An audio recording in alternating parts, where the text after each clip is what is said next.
remembered in their history. For here, in what's been a British colony for more than a century, nearly 1 million people went to the polls in their first general election. The main issue in the election lay between those who want self-government sometime in the future and those who want it now, like the Convention People's Party, the CPP. Their leader, Kwame Nkrumah, spent election day in jail, serving a sentence for incitement and sedition. Nkrumah's rise had been irresistible. After spending 10 years in America as a student, he had returned to the Gold Coast in 1947. The party around the country at the same time as keeping the machinery of the party going. But we did it all.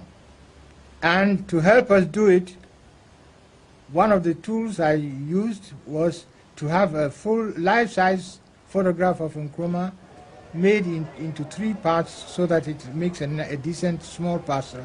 And this I carried around as part of my paraphernalia for the campaign.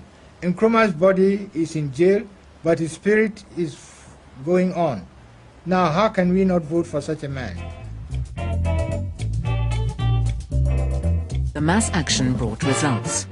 With the colony in ferment, the British finally agreed to a general election. They hoped Nkrumah would lose to more conservative opponents.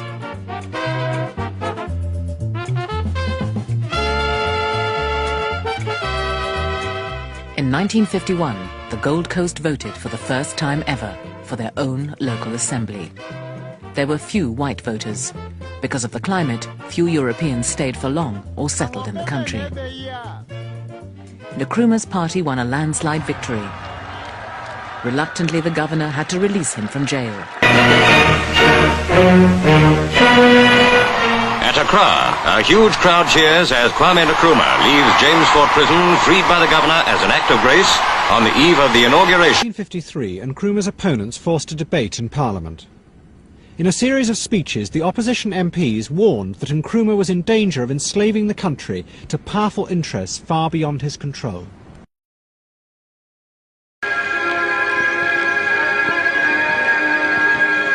In town and village on the Gold Coast, the people go to the polls. With an inked thumb, they make their mark.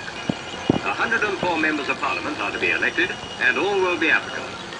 Vigorous campaigns lasting for many weeks preceded the poll. As a result, they hail their leader. It's Dr. Nkrumah's aim that the Gold Coast will become a free, sovereign and independent state within the Commonwealth. Majority in 1956 elections. This resulted in getting the British to agree to grant independence in March of the following year.